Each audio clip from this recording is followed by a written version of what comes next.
இப்போ நம்ம இந்த பதிவில் மாந்தி பகவான் லக்னத்துக்கு 12ஆம் இடத்துல இருந்தா என்ன மாதிரியான பாதிப்புகள் அப்படிங்கிறத பார்க்க போகிறோம்.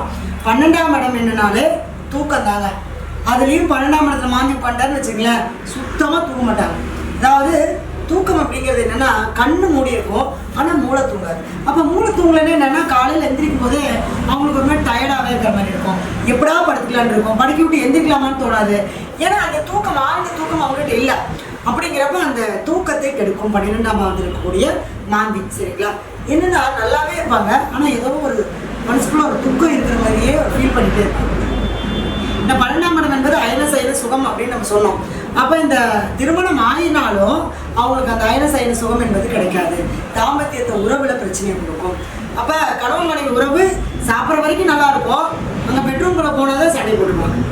அந்த மாதிரியான பிரச்சனைகள் அந்த சுகத்தை கொடுக்காது, அந்த சந்தோஷத்தை கொடுக்காது. அந்த 12ஆம் பாவத்துக்கு உண்டான விஷயங்கள் எல்லாத்தையுமே பாதிக்கும். அப்போ அசையாத சொத்து, அது ஒரு சொத்து வாங்கி அசையாத சொத்தை பலப்படுத்த முடியாது. அதே மாதிரி நிம்மதியாக தூங்க முடியாது அப்படின்னு சொல்லியாச்சு. சரிங்களா? உழைப்பு அதிகமாக இருக்கும், ஆனால் ஊதியம் கிடைக்காது.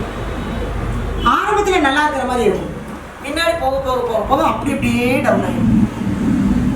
அதாவது புத்தி பலமாக இருக்கும், உடல் பலம் இல்லாமல் இருக்கும். இல்லை உடல் பலமாக இருக்கும், புத்தி பலம் இல்லாமல். ஏதோ ஒன்று தான் உங்களுக்கு பலமாக இருக்கும். இந்த 12ல் மாறிட்டு ஏதோ ஒன்று தான் கிடைக்கும், ரெண்டும் கிடைக்காது. இவங்க கஷ்டப்பட்டு சேமித்து பணமாக இருக்கட்டும் பொருளாகட்டும் சேமித்து வைப்பாங்க, அது யாராவது வந்து எடுத்து போயிடுவாங்க. அந்த அபகரித்தல் அப்படிங்கிறது பண்ணாமல் திடீர்னு இப்போ ஒரு 10,000 வச்சுருக்காங்கன்னு வச்சுங்களேன், திடீர்னு வந்து பேசி ஏதாவது சொல்லி 10,000 ரூபாய் வாங்கிட்டு போயிடுவாங்க, ஏமாற்றிட்டு போயிடுவாங்க. அதான் உண்மை, ஏமாந்துருவோம்.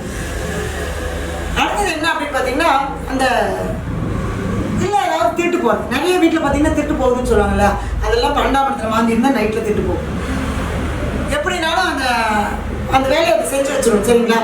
அதே மாதிரி கொஞ்சம் வறுமை, கஷ்டம், போராட்டம், வாழ்க்கையில் ஒரு நிம்மதி இல்லாத தன்மை, இது எதையுமே நம்மளால செய்ய முடியாத விஷயங்களை பூரா கொடுக்கும் இந்த 12ஆம் இடத்துல மாந்தி இருந்ததுன்னா. சரிங்களா? எல்லார்கிட்டையும், அதாவது யாராக இருந்தாலும் இவர் ஏமாத்திப்பாரு, சாப்பாடு கொடுத்து வேலை செய்வார். அந்த மாதிரி இவங்களை பயன்படுத்திக்குவாங்க. இப்போ சாப்பாடு கொடுத்து சம்பளம் கொடுத்தா தானே வேலை செய்வாங்க. ஆனால் இவர் இப்படி இல்லை, இப்போ பாப்பா ஒரு வேலை சாப்பாடு வர எனக்கு வேலை செஞ்சு கொடுக்குறேன்னு செஞ்சு கொடுத்துருவாரு. என்னன்னா அந்த ஊதியத்தை எதிர்பார்க்க மாட்டாரு, அந்த ஊதியம் உங்களுக்கு கிடைக்காது. சரிங்களா? அதே மாதிரி பார்த்தீங்கன்னா குடும்பமே ஒரு நலிவடைந்து ஒரு மாதிரி சிக்கல் ஆகி எல்லாரும் ஆளுக்கு ஒரு திசையை பிரிஞ்சு போய் அப்பா ஒரு பக்கம் அம்மா ஒரு பக்கம் இவர் ஒரு பக்கம் குழந்தைங்க, இந்த மாதிரி ஒரு பிரிவினையை கொடுக்கும். அதே மாதிரி இந்த சிறைச்சாலைக்கு செல்வது, இந்த ஏதாவது ஒரு வம்பு வழக்கில் தேவையில்லாமல் கொலைப்பள்ளியில் மாட்டிக்கிறது, இதெல்லாம் 12 மாந்தி இல்லை. நம்ம செஞ்சே இருக்க மாட்டோம், வீணா யார் மேலேயோ போடுற புகார் நம்ம மேலே போட்டு அந்த இடத்துல என்ன பண்ணிடுவாங்கன்னா நம்மளுக்கு அந்த சிறை தண்டனை கொடுத்துருவாங்க. அதுவும் சூரியனுடைய வீடாக இருந்து சொல்லவே வேண்டாம். நம்ம நல்லா வேலை கவர்மெண்ட் வேலையை கொடுத்து கவர்மெண்ட் வேலையில் நம்ம இதை கையாடல் பண்ணிட்டாங்கன்னு சொல்லி தண்டனை கொடுத்துருவோம். இந்த மாதிரியெல்லாம் நிறைய விஷயங்கள் இருக்குது. இந்த 12ஆம் பாவம் அப்படின்னாலே ஒரு மனிதனுக்கு ஒரு ஜாதகருக்கு தேவை அப்படிங்கிறது 12ஆம் பாவம். முதல்ல தூக்கம் தேவைங்க, அதுக்கப்புறம் தான் மற்றெல்லாம். அப்போ அந்த தூக்கமே வராத அளவுக்கு பண்ணக்கூடியது இந்த 12ஆம் இடத்துல இருக்கக்கூடிய மாந்தி.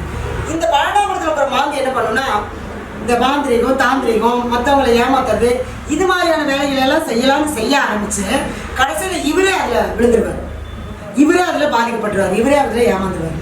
அதே மாதிரி இந்த 12ல் மாந்தி இருந்தாலும் அப்படிதான். எனக்கு எதாவது செய்வேன போல இருக்கா, எனக்கு யாராவது பிள்ளை சொல்லி வச்சுருக்காங்களா, ஏதாவது மருந்து மாயம் வச்சுருக்காங்களான்னு போய் அதுக்காக காசு செலவு பண்ணுவாங்க, அதுக்காக விரயம் பண்ணுவாங்க. எவ்வளோ சம்பாதிச்சாலும் விரயமாயிட்டே இருக்கும். நல்ல வீடு அழகாக கட்டியிருப்பாங்க, ஆனால் ஒரு இடத்துல ஏதாவது ஒரு இடத்துல இடிச்சு அந்த ஒரு குறைபாடோடு இந்த 12ஆம் இடத்துல மாந்தி இருந்தால் அந்த சொத்துல ஏதோ ஒரு குறை இருக்குன்னு அர்த்தம். சரிங்களா? அப்போ நம்ம இதுக்கு நம்ம என்ன பண்ணுறது அப்படின்னு பார்த்தீங்கன்னா, 12ஆம் இடம் என்பது நம்மளுடைய சுய சொத்து, நம்மளுடைய அந்த சுய சொத்தோ அல்லது ஏதாவது ஒரு விஷயத்தில் நமக்கு அந்த பாதிப்பு இருக்குது அப்படின்னா நீங்கள் என்ன பண்ணணும்னா, நீங்கள் தனியாக தான் போகணும். நீங்கள் யாரையும் கூட்டிகிட்டு போகக்கூடாது.